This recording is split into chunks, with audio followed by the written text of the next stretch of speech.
Hello everyone, welcome back to The Lion, the Witch, and the Wardrobe.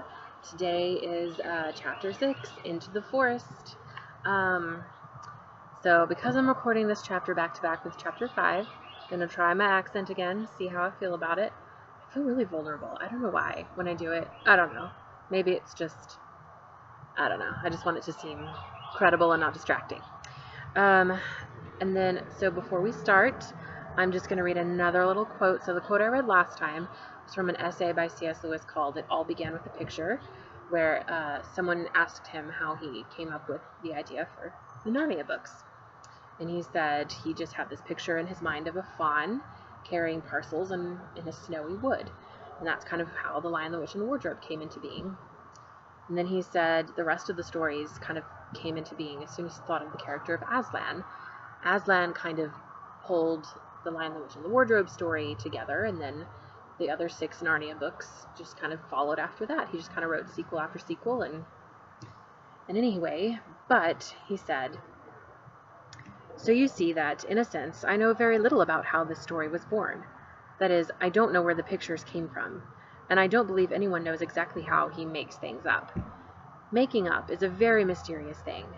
When you have an idea, could you tell anyone exactly how you thought of it? Just a little something to ponder. Just like pulling in things from C.S. Lewis. I love him so much. I really think when I get to heaven, I'm going to find C.S. Lewis and just ask him to tell me more and more stories about Narnia. I'm sure there's more to tell. But we will dive in now to The Lion, the Witch, and the Wardrobe, Chapter 6, Into the Forest. I wish the Macready would hurry up and take all these people away, said Susan presently. I'm getting horribly cramped. What a filthy smell of camphor, said Edmund. I expect the pockets of these coats are full of it, said Susan, to keep away moths. There's something sticking into my back, said Peter.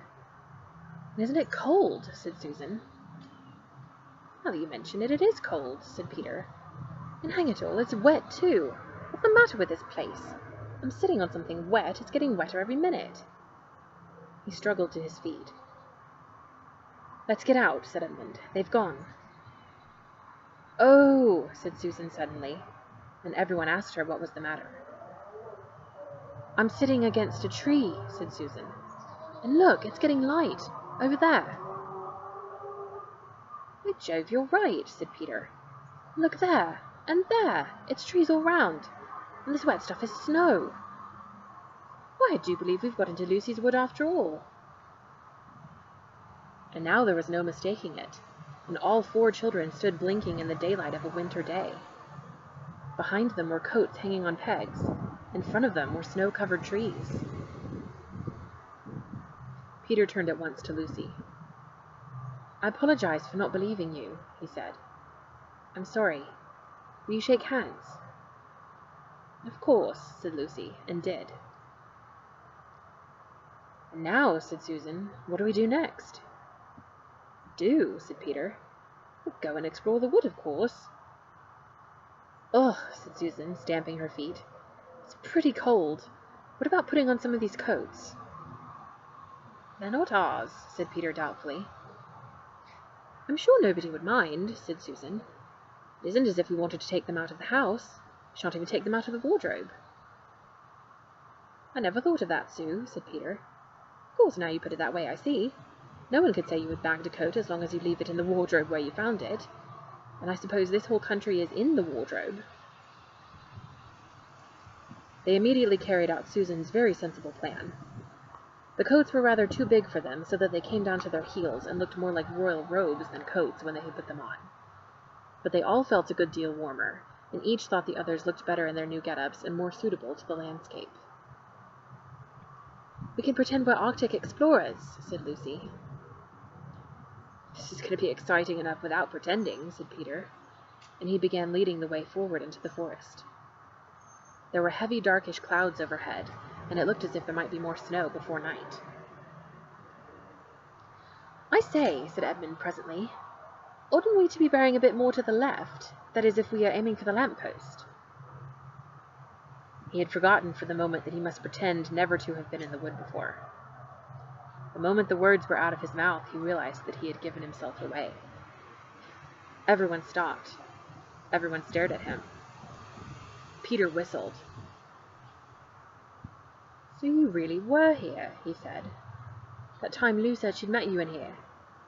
And you made out she was telling lies." There was a dead silence. "Well, of all the poisonous little beasts," said Peter, and shrugged his shoulders and said no more.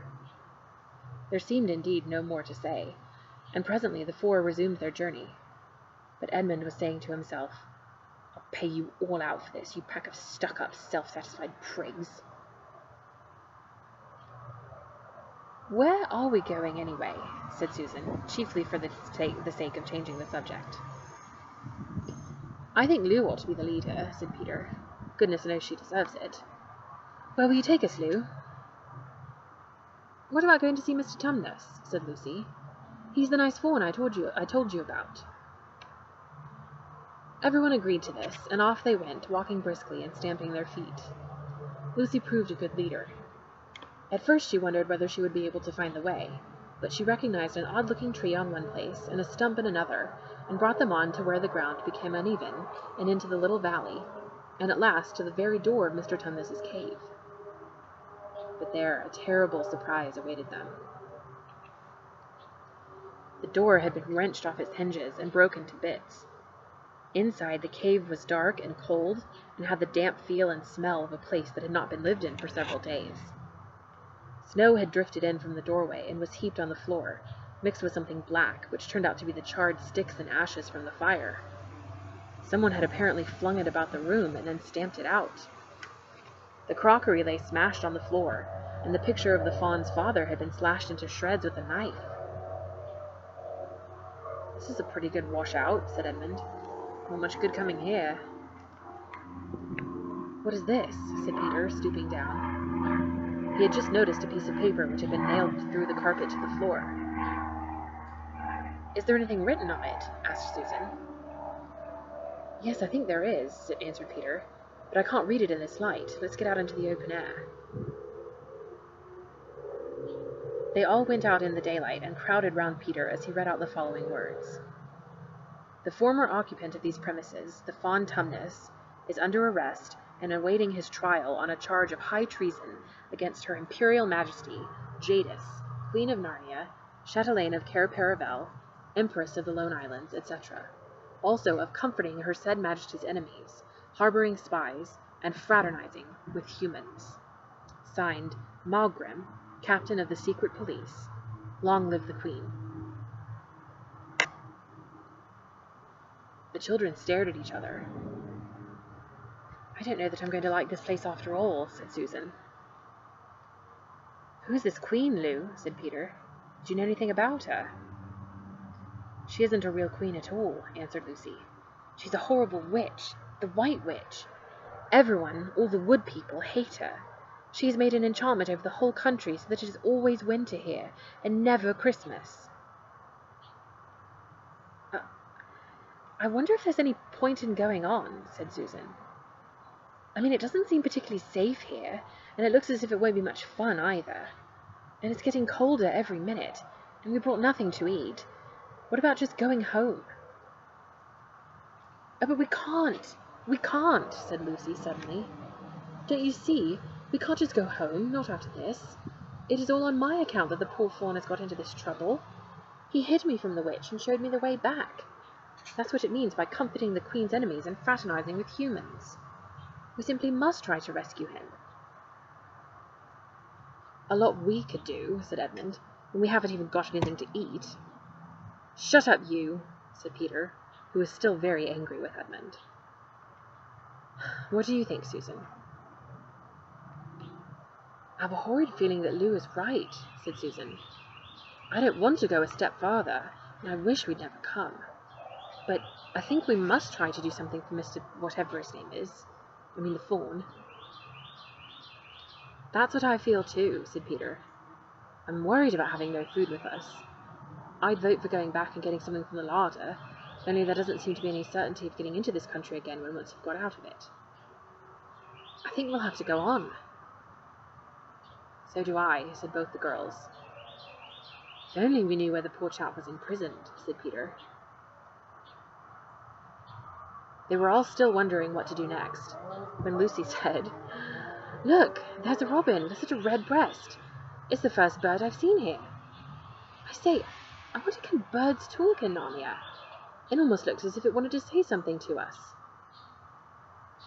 Then she turned to the robin and said, Please, can you tell us where Tumnus the fawn has been taken to? As she said this, she took a step toward the bird. It at once flew away, but only as far as to the next tree. There it perched and looked at them very hard, as if it understood all they had been saying.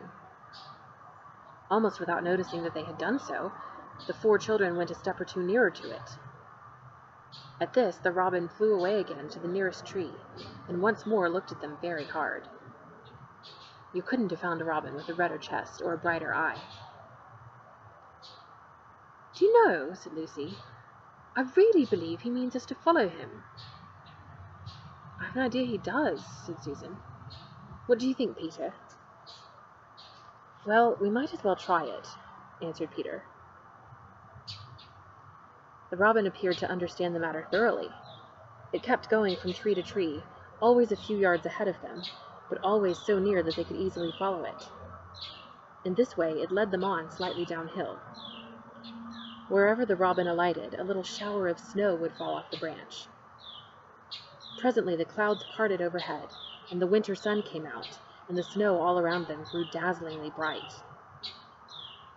They had been traveling this way for about half an hour, with the 2 girls in front, when Edmund said to Peter, If you're not still too high and mighty to talk to me, I've something to say which you'd better listen to. What is it? Said Peter.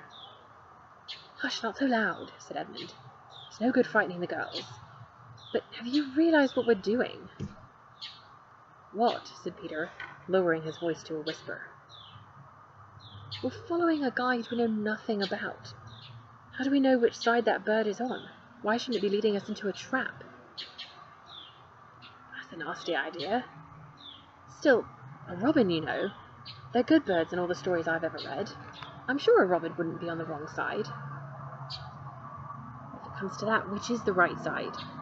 How do we know that the fawns are in the right and the queen, yes, I know we've been told she's a witch, is in the wrong?